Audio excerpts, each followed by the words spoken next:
आज की मेरी एक नई रेसिपी वो है बिना बेसन की पकोड़ा कड़ी, जिसे हम बिना बेसन के बनाकर तैयार करेंगे। मैंने बिना बेसन की टेस्टी और पकोड़ा कड़ी बनाकर तैयार की है। यह कड़ी जैसे बेसन की कड़ी बनती है उससे भी ज़्यादा स्वादिष्ट बनकर तैयार होगी। अगर आपको मेरी रेसिपी पसंद आती है तो प्लीज़ अपना सपोर्ट इस चैनल के साथ बनाए रखें और like, comment, share and subscribe करना तो बिल्कुल ना भूलें। इस रेसिपी को देखने से पहले मेरी आप सबसे रिक्वेस्ट है कि इस वीडियो को पूरा देखें। इस स्वादिष्ट कड़ी को बनाने के लिए आइए देखते हैं इसे कैसे बनाते हैं। आप भी इस टेस्टी कड़ी को सोच रहे होंगे कि बिना बेसन के इसे कैसे बनाकर तैयार किया। यकीन मानिए ये कड़ी बहुत ही टेस्टी बनकर तैयार होती है और जब भी आप इसे दिन में खाएंगे तो आपका पेट भी भरा भरा रहेगा। और साथ में जो इस कड़ी में हम तड़का देंगे वो डालने से इसका टेस्ट एकदम दुगना हो जाएगा। इसलिए जब भी आप इस कड़ी की रेसिपी को बनाएं तो इस तड़के की रेसिपी को इसमें ज़रूर मिलाएं। इस टेस्टी कड़ी को बनाने के लिए मैंने कुछ बातों को ध्यान में रखने के लिए भी आपको बताई है। वो बातें आप देखने के लिए मेरी आप सबसे रिक्वेस्ट है कि इस वीडियो को पूरा देखें। जो आपको मैं वीडियो के अंत में बताऊंगी उन बातों का आप कड़ी बनाते समय और इन्हें खाते समय ज़रूर ध्यान रखकर इस रेसिपी को फॉलो करें। इसलिए इस सब चीज़ों को जानने के लिए मेरी आप सबसे रिक्वेस्ट है कि वीडियो के अंत तक बने रहें, जिससे आपकी ये कड़ी की रेसिपी एकदम परफेक्ट बनेगी और साथ में जो कड़ी में आपने पकोड़े बनाए वो भी एकदम सुपर सॉफ्ट बनकर तैयार होंगे। तो इस टेस्टी कड़ी को बनाने के लिए हम बिना बेसन के इस कड़ी को हम कैसे बनाते हैं और बिना बेसन के हमारे सुपर सॉफ्ट पकोड़े कैसे बनते हैं, इसके लिए हमें चाहिएगी बिना बेसन के मतलब कि उड़द दाल। ये देखिए, ये रेसिपी बनाएंगे हम उड़द दाल से। इसके लिए मैंने 1 कटोरी उड़द दाल को, जिसे हम बिना छिलके वाली लेंगे, जिसे अच्छे से धोकर मैंने 4 से 5 बार पानी से साफ़ कर लिया और 7 से 8 घंटे के लिए मैंने रात भर इसे भिगोकर रख दिया था। जब ये दाल अच्छे से भीग कर सॉफ्ट हो जाए तब हम इसे धोकर इसका पानी चलने की सहायता से अलग कर देंगे। जब दाल अच्छे से धोकर आप साफ़ कर लें तो इसे चलनी में डाल दें और इसका पानी पूरा निकाल दें। अब इस दाल को एक मिक्सी के जार में ट्रांसफ़र कर दें। मिक्सी के जार में इस दाल को डालने के बाद एक बड़ी वाली हरी मिर्च लेंगे, जिसे हम इसमें रफली काट लेंगे। आप चाहे तो यहाँ हरी मिर्च के साथ अदरक का टुकड़ा भी यूज़ ले सकते हैं, पर गर्मी है इसलिए मैंने अदरक का यूज़ यहाँ बिल्कुल नहीं किया है। सिर्फ हरी मिर्च को रफली काट कर इसमें थोड़ा पानी मिला दें, जिससे हमारे दाल को पीसने में असुविधा ना हो। पानी हमें सिर्फ दाल की आवश्यकता अनुसार ही मिलाकर तैयार करना है। जितना हम दही बड़े की दाल में पानी यूज़ करते हैं उतना ही। और दूसरी साइड में मैंने होम मेड आधा लीटर दही लिया है, जिसे मैंने विस्कर से घोट कर अच्छे से इसके लम्स ख़त्म कर दिए। अब इस दही को एक दूसरे बड़े बर्तन में हम ट्रांसफ़र करेंगे। अगर आपके पास दही नहीं हो तो आप इसकी जगह छाछ का भी यूज़ कर सकते हैं, पर ध्यान रहे छाछ और दही जो भी यूज़ ले ताज़ा होना चाहिए, बिल्कुल भी खट्टा नहीं होना चाहिए। अगर हम यहाँ कड़ी के लिए दही और छाछ का जो खट्टी है उसका यूज़ करते हैं तो हमारे पकोड़े का टेस्ट भी अच्छा नहीं आएगा। इसलिए आप यहाँ खट्टे दही और छाछ का यूज़ बिल्कुल ना करें, एकदम ताज़ा दही और छाछ का यूज़ करें। अब इस दही में 2 गिलास पानी मिलाकर विस्कर से इसे अच्छे से मिलाकर ढक्कन लगाकर साइड में रख दें। इसका यूज़ हम बाद में करेंगे। अब कड़ी में तड़का लगाने के लिए हम कुछ बेसिक मसाले ले लेते हैं। मैंने यहाँ आधा छोटा चम्मच जीरा, आधा छोटा चम्मच राई, जिसे हम सरसों के दाने भी बोलते हैं, और आधा छोटा चम्मच के करीब साबुत धनिया लेंगे। साबुत धनिया से हमारे कड़ी का टेस्ट और फ्लेवर दोनों अच्छा आएगा। साथ में जो सूखी छोटी लाल मिर्च भी हम यहाँ लेंगे। इसमें 1 लाल मिर्च का यूज़ हम पहले करेंगे और 1 का बाद में। इधर हमने दाल पीसकर एकदम फाइन पेस्ट बनाकर तैयार कर लिया। जैसे हम दही बड़े की दाल पीसते हैं सेम वैसा ही पेस्ट मैंने बनाकर पीसकर तैयार किया। अब इस दाल को एक अलग बर्तन में ट्रांसफ़र कर दें। बर्तन इतना बड़ा होना चाहिए कि जिससे हम दाल को अच्छे से फेंट कर तैयार कर सकें। अब इधर जार में 1 से 2 चम्मच दाल हमने रख ली है और साथ में 1 से 2 छोटे चम्मच के करीब दाल और इस जार में डाल देंगे। और जो हमने दही की छाछ तैयार की थी वो थोड़ी सी इसमें मिला दें और थोड़ी सी दाल मिलाकर इसे मिक्सी के जार को ढककर एक बार और चला लें। इसका यूज़ हम बाद में करेंगे। इस प्रकार दाल को मिक्सी में चलाने से हमारे दाल का पेस्ट भी वेस्ट नहीं जाएगा और हमारी रेसिपी में भी ये अच्छे से यूज़ आ जाएगा।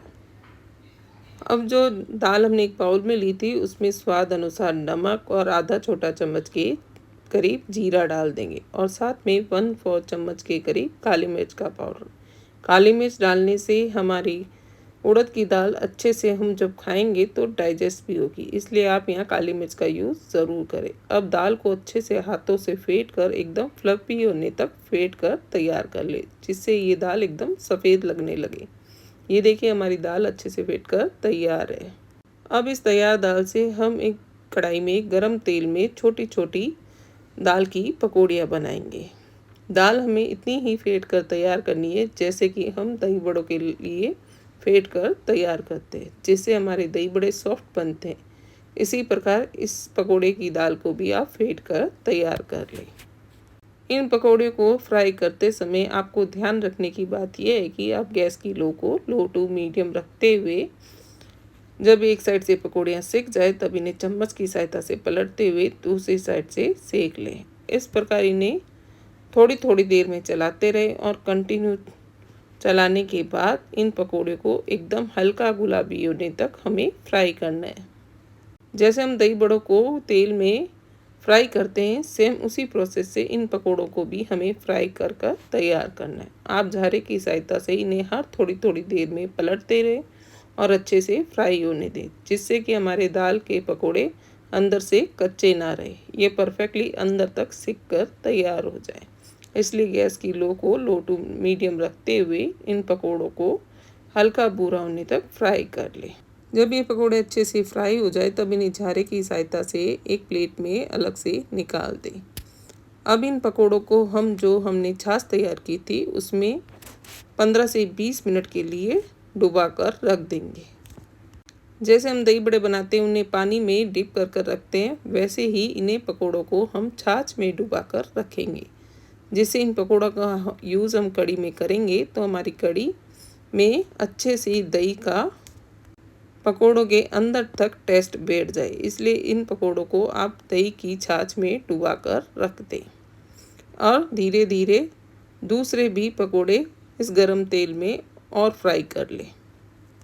मैंने यहाँ 1 कटोरी उड़द दाल का यूज़ किया था, जिसमें कुल मिलाकर 15 से 20 पकौड़ियाँ बनकर तैयार हुई है।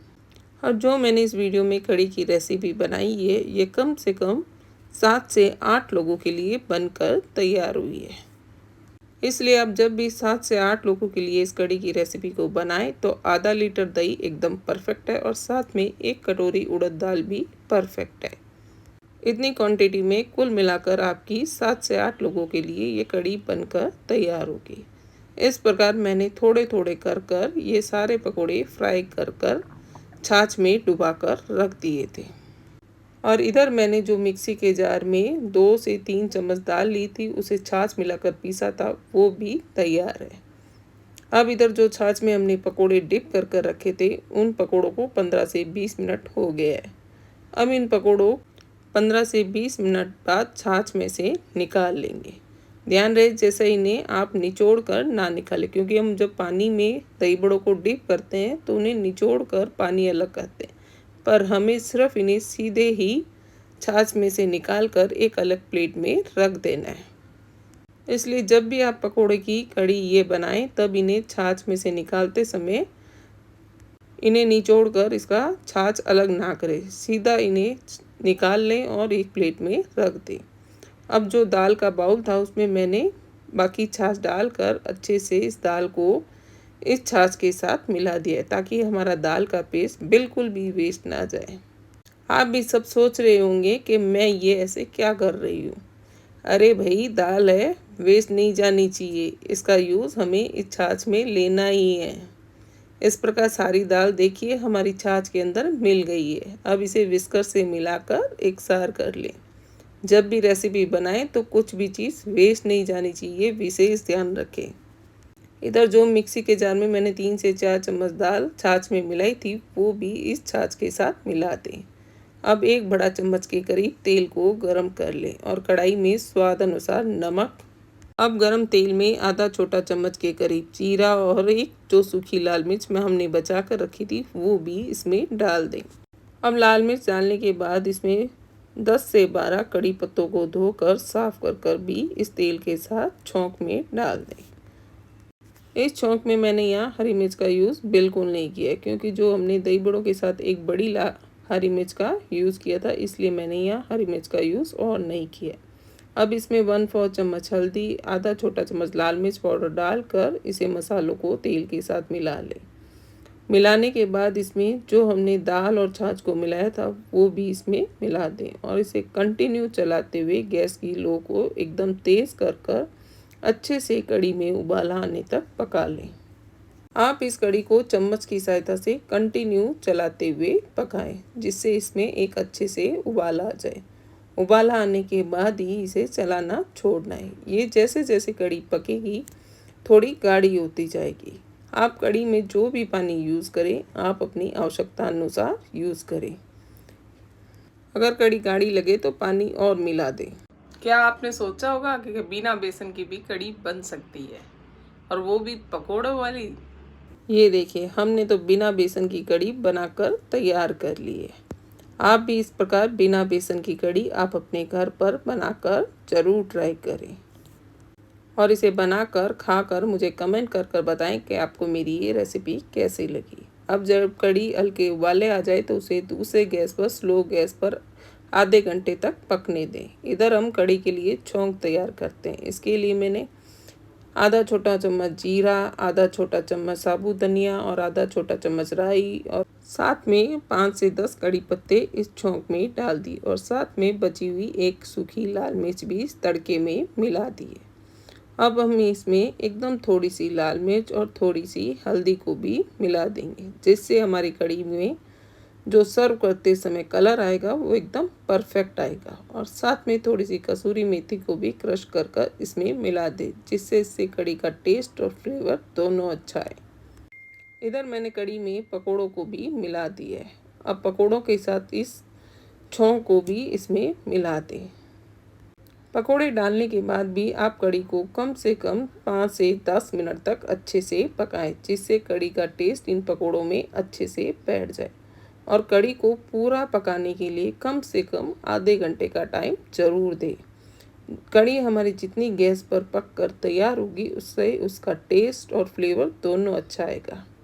और जैसे जैसे अगर आपको कढ़ी गाढ़ी लगे तो इसमें थोड़ा गर्म पानी भी मिला दें और कढ़ी को पकाने में जल्दबाजी ना करें, क्योंकि कढ़ी जितना पकने में समय लेती है उतनी ही हमारी कढ़ी स्वादिष्ट बनकर तैयार होती है। इसलिए कढ़ी को आराम से एकदम स्लो गैस पर कम से कम आधे घंटे के लिए पकने दें।